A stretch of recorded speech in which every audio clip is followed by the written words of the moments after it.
Welcome to the least known cults or religions among the Christianity religion, and these are the Mennonites. Mennonites are simply a branch of Christian church with the roots in the radical wing that is of 16th century Protestant Reformation, and part of the group known as Anabaptists because they rebaptized adult believers. The Mennonites took their name from Menno Simons, a Dutch priest who converted to Anabaptist faith and helped lead to the prominence in Holland by the mid that's 16th century. So modern day Mennonites are numbers to 2.2 million worldwide. They are not just concentrated in one place, but they have colonies in different places and different countries.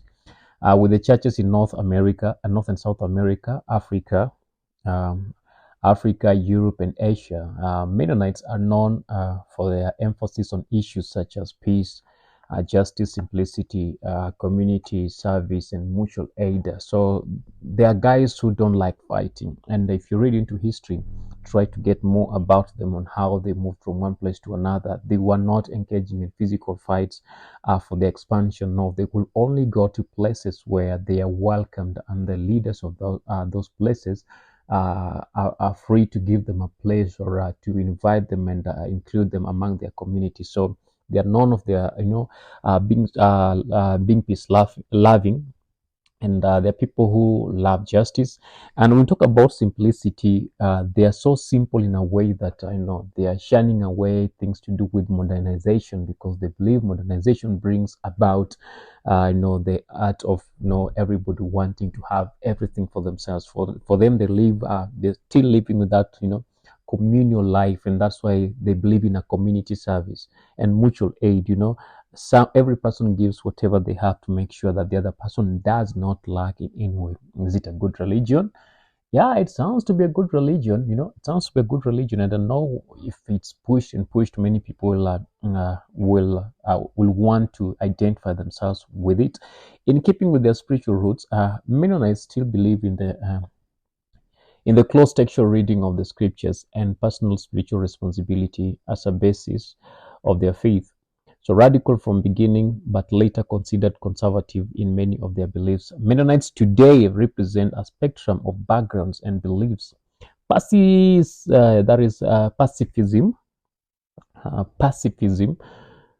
is one of the cornerstones of the Mennonite faith, prompting many young Mennonites to elect alternative expressing rather military service. So for them, that's what we said earlier in the conversation, that they don't believe in fighting. They believe in better ways of solving conflicts.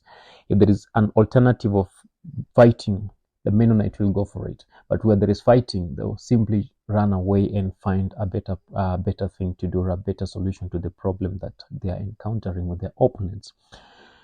So a large number of Mennonites spend part of their lives working as volunteers, helping in those in need, nationally or internationally, through agencies like as Mennonite Mission Works. I don't know if you can identify such an organizations within your reach, but if you can, yes, and good. But we'll try to find most of them and talk to them one on one and get to hear what they're all about. So, or Mennonite Central Committee. The first Mennonite came mainly from Swiss and had a German roots, with many of the important martyrs of the early church coming from the area around Zurich. To escape persecution, many Mennonites fled Western Europe for the more accommodating religious climate of the Americas, or Catherine the Great's Russia, giving these two groups distinctly different cultural heritages. So, as we said earlier, again, there are guys who never want to confront you physically, so they only go where they are welcomed, where a hand of olive, hand of olive is given, they will go there, and that is what they value most of the time. When the Russian Mennonites were eventually forced out of Russia in the last half of the 19th century and the early 20th century, many migrated to the western states and provinces. where today there's a large Mennonite population in that part of Russia. Many people in the older generation of the group continue to speak a low German dialect called that's too hard to pronounce, or Plattdeutsch, yes, Plattdeutsch, and eat traditional foods. Swiss German Mennonites migrated to North America in the 19th and 18th century, settling first in Pennsylvania, then eventually across the midwestern areas. They too brought with them their traditions. Some of those traditions include hefty foods and the Germany language. So, and you realize most of them, even when they are reciting or reading their Bible, they read it in Germany. Today, Mennonites population can be found in Pennsylvania, Ohio, Indiana, and Kansas. Although Mennonites live in all parts of the United States and the world, but most of them are concentrated in those places. There are guys who don't really like, the urbanization and the modernization. So they'll tend to live in places where urbanization has not really touched. And it will surprise you to the moment there are those conservative Mennonites who don't use mobile phones, and yeah, they don't welcome such a things around them. They don't use TV. They don't use radios, some but not all of them. So they introduce mobile phones because they believe that is a satanic way of trying to get them from the roots themselves, to expose them to other things that the phones can provide. With the phone and with the internet, there are very many things that people can look into and that can divert them from their way of life and all that. So for them, they are trying to completely run away from modernization because they want to conserve whatever they have and whatever they know.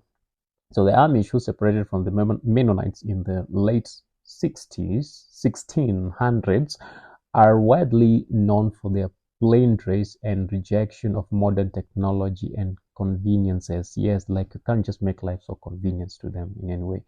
Unlike the Mennonites, they are an exclusive and tight-knit community, and the church dictates much of what may or may not be done within those colonies or within those communities.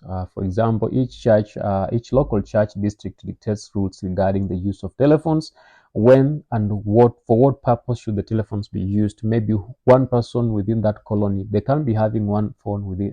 One person can possess a phone within that colony, and that phone can only be used for calls. And maybe it's the pastor who has that phone because they believe the pastor cannot misuse the phone. So that is the rule. And would you live in an area that things are working that way? Okay, so hard, but yeah, if you're getting whatever you want, anyone can do anything for the sake of their faith. Even if the faith is misleading, they will still do anything, sacrifice all they have for the sake of that faith. So that is well understood. While certain conservative branches of the Mennonite church still dress simply and require women to wear head coverings, Mennonites generally are not culturally separatists. Instead, most have chosen to embrace the larger community outside of their church rather than forming a separate community around the church. Where the Amish, this sect called the Amish, believe in keeping themselves spiritually focused by limiting the interaction with the modern society. Mennonites believe in practicing Jesus' teaching of service to others in a broader context, and that is why they are able to get themselves into other countries and other places and continue doing whatever they are doing. I don't know if you've ever heard about these people. If you have ever heard about these people, then can you tell us more or comment? And if you're one of them, comment comment on. In our next episode, we'll be looking into what they believe in, what their faith comprises, and how do they practice their faith. We talk about faith formation and all these other things that are centered into their beliefs. And please, for you to get all this information, kindly remember to subscribe and ring the notification bell so that every time we upload a video, you get it firsthand. And leave a comment because we'd like to know more and more about each and everything that you're tackling and reading all. Thank you so much, guys. Love you, and see you next time on the second episode on Mennonites faith. Bye.